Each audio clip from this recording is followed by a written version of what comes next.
द्वाविंशः सर्गः दैवप्राबल्यम् आतथं यथयादीना सविशेषममर्षितं श्वसन्तमिव नागेन्द्रं रोषविस्फारिते क्षणम् आसाद्य रामः सौमित्रिं सुहृदं भ्रातरं प्रियम् उवाचेदं सधैर्येण धारयन् सत्त्वमात्मवान् निगृह्य रोषं शोकं च धैर्यमाश्रित्य केवलम् अवमानं निरस्येमं गृहीत्वा हर्षमुत्तमम् उपक्लुप्तं हि यत्किञ्चित् अभिषेकार्थमद्य मे सर्वं विसर्जय क्षिप्रं कुरु कार्यं निरत्ययम् सौमित्रेयोऽभिषेकार्थे मम सम्भारसम्भ्रमः अभिषेकनिवृत्त्यर्थे सोऽस्तु सम्भारसम्भ्रमः यस्यामदभिषेकार्थे मानसं परितप्यते माता सा मे यथा न स्यात् संविशङ्का यथा कुरो तस्याः शङ्कामयं दुःखं मुहूर्तमपि नोत्सहे मनसि प्रतिसञ्जातं सौमित्रेऽहमुपेक्षितं न बुद्धिपूर्वं न बुद्धं स्मरामीह कथञ्चन मातॄणां वा पितुर्वाहं कृतमल्पञ्च विप्रियं सत्यसत्याभिसन्धश्च नित्यं सत्यपराक्रमः परलोकभयाद्भीता निर्भयोऽस्तु पिता मम तस्यापि हि भवेदस्मिन् कर्मण्यप्रतिसंहृते सत्यन्नेति मनस्तापस्तस्य तापस्तपेच्छमा अभिषेकविधानन्तु तस्मात् संहृत्य लक्ष्मण अन्वगेवाहमिच्छामि वनं गन्तुमितः पुनः मम प्रव्राजनादद्या कृतकृत्या नृपात्मजा सुतं भरतमव्यग्रमभिषेचयतान्ततः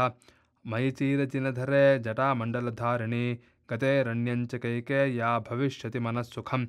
बुद्धिः प्रणीता येनेदं मनश्च सुसमाहितं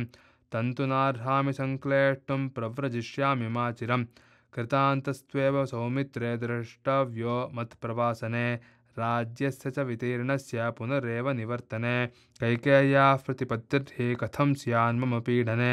यदि भावो न दैवोऽयं कृतान्तविहितो भवेत् जानासि यथा सौम्य न मातृषु ममान्तरं भूतपूर्वो विशेषो वा तस्या मयि सुतोऽपि वा सोऽभिषेकानिवृत्त्यर्थे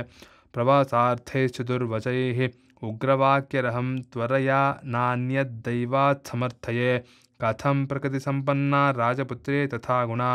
ब्रूयाच्छा प्राकृतेव स्त्री मत्पीडां भर्तृसन्निधौ यदचिन्त्यन्तु तद्दैवं भूतेष्वपि न हन्यते व्यक्तं मयि च तस्याञ्च पतितो हि विपर्ययः कश्चिदैवेन सौमित्रे योद्धुमुत्सहते पुमान् यस्य न ग्रहणं किञ्चित् कर्मणोऽन्यत्र दृश्यते सुखदुःखे भयक्रोधौ लाभालाभौ भवाभवौ यच्च किञ्चिदथा भूतन्ननु देवस्य कर्म तत् ऋषयोऽप्युग्रतपसो दैवेनाभिप्रपीडिताः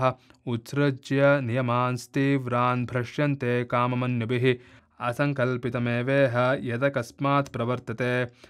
निवर्त्यारम्भमारब्धं ननु दैवस्य कर्म तत् एतया तत्त्वया बुद्ध्या संस्थाभ्यात्मानमात्मना व्याहताप्यभिषेके मे परितापो न विद्यते तस्मादपरितापः संस्तुतमप्यनुविधाय मां प्रतिसंहारय क्षिप्रम् अभिषेचानिकीं क्रियाम् एभिरेव घटैः सर्वैरभिषेचनसंभृतैः मम लक्ष्मणतापस्ये व्रतस्नानं भविष्यति अथवा किं ममैतेन राज्यद्रव्यमयेन तु उद्धृष्टं मे स्वयं तोयं व्रतादेशं करिष्यति माञ्च लक्ष्मणसन्तापं कार्षील्लक्ष्म्या विपर्यये राज्यं वा वनवासो महोदयः न लक्ष्मणास्मिन् खलु कर्मविघ्ने माता यवीयस्यति शङ्कनीया दैवाभिपन्ना हि वदत्यनिष्टं जानासि दैवन्न तथा प्रभावम् इत्यार्षे श्रीमद्रामायणे वाल्मीकिये आदिकाव्ये चतुर्विंशतिसहस्रिकायां संहितायाम् अयोध्याकाण्डे दैवप्राबल्यन्नाम 12 सर्गः